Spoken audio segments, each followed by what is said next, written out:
interventions, and you find the government announced a mission on pulses, government announced mission on edible oils, the announced mission on cotton productivity, mission on your that's on hybrid seeds, and very recently government announced this PM Dhan Dhani Yojana, and these are all new schemes in the last 1.5 years.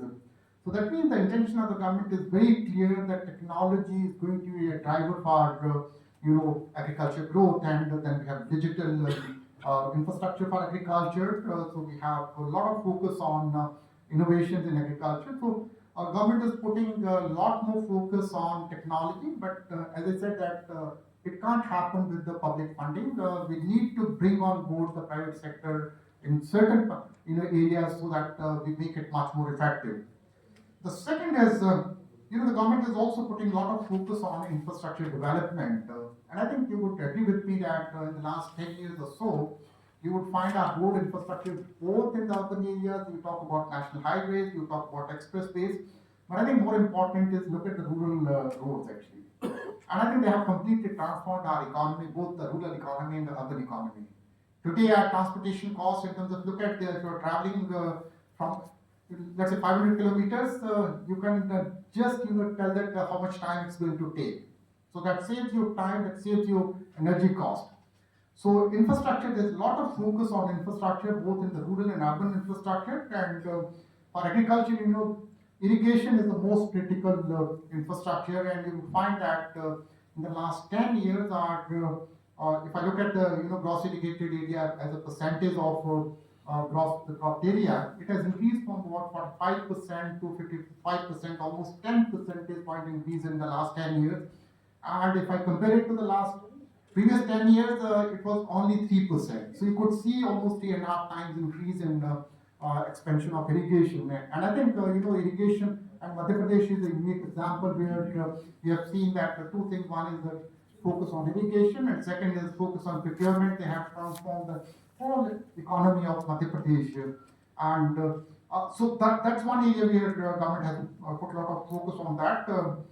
This agriculture infrastructure fund worth 1 lakh crore rupees is going to be a game changer.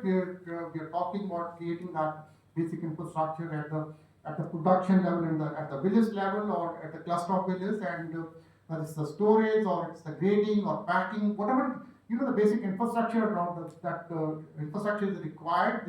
The government is putting a lot of money into that. Similarly, you have there's a very ambitious plan for creating storage facility.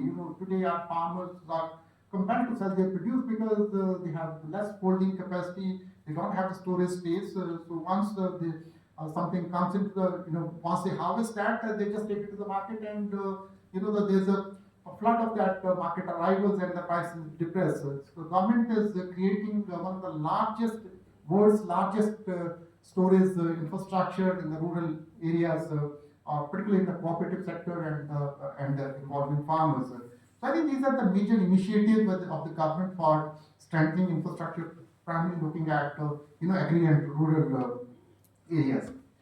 Third, concern for us is the institutions. And I gave you an example of ICSR institution. They were really star institutions in the 80s and 90s. So I think almost all institutions are facing a similar kind of crisis, whether these are marketing institutions or these are extension institutions or the financial institutions. They have all, have not evolved over a period of time. They have not changed with the changing times. So government is putting a lot of focus on strengthening institutions or creating vibrant institutions. And the very old and very strong network of our institutions used to the PACs, primary agriculture credit societies, and you would find invariably if there is no institution, you would find at least one PAC in a village or a group of villages, and they have contributed to our agriculture and rural development in the post-independence era. But in the last 2 to 3 decades, I think they became irrelevant. They became less important, and now the government is really revitalizing these primary agriculture credit societies, the cooperative societies, so that they become fulcrum of our all development activities, both the farm and non-farm sector.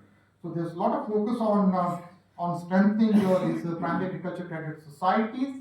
They can act as the suppliers of quality inputs and services to the farmer. They can also act as the as a link between the market and the farmer. So could be aggregators, could be as a procurement agencies. So we need to have these vibrant institutions, and we may also need to create new institutions. And the government is talking about creating these 10,000 farm producers organization FPOs. And the basic concept is more or less similar. So we need to bring farmers of the similar interest, and so that we have a common interest on both the side, on the backward linkage side and the front end of supply chain, so they become much more vibrant over a period of time.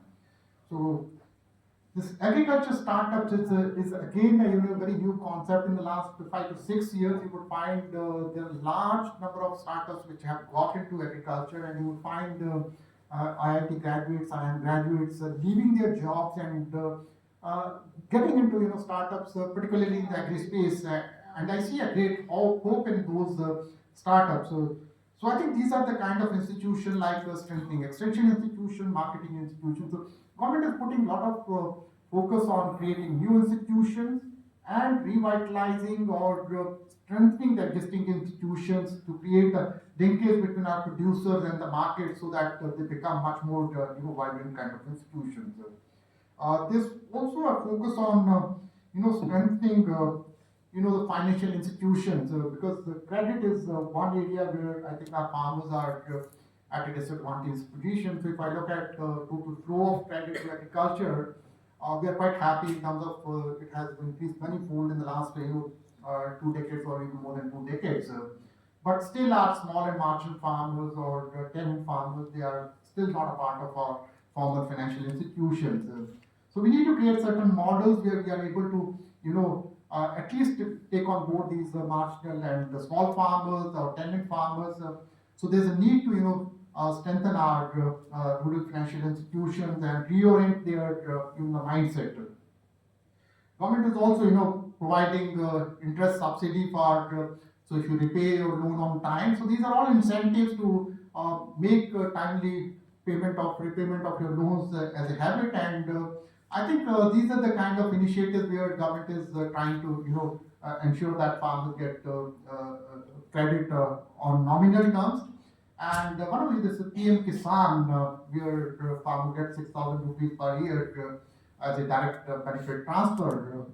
And in fact, I always tell that story that when the 6,000 rupees was being paid, most of our those who sit in Delhi or who sit in urban areas or metro cities, they were saying 6,000 is nothing. So what the farmer would do? But I think today you go to a hinterland and talk to a farmer who has 1 acre or 2 acre or 3 acre farm. I think he said that this is the great relief for him, because otherwise he used to take loan from money lenders at maybe 20%, 30% or 40% interest rate. But today, if he gets 2,000 rupees, he's able to buy his seed, he's able to buy fertilizer, and he's able to meet his own requirement of inputs and services. So I think this PM Kisan has given a breather to our farmers, and so I think these are all initiatives are typically to empower farmers. Uh, Another is there's a focus on value addition and agro processing, because as I said that even in urban areas, 20% of our food expenditure is on processed foods and beverages segment. So government has put a lot of focus in terms of strengthening post-harvest of management and value addition. So we have this Pradhan Mantri Kisan Sampada Yojana, we have Pradhan Mantri Matsya Sampada Yojana. This also focus on strengthening agro processing. So we have the agriculture, this animal husbandry infrastructure development fund.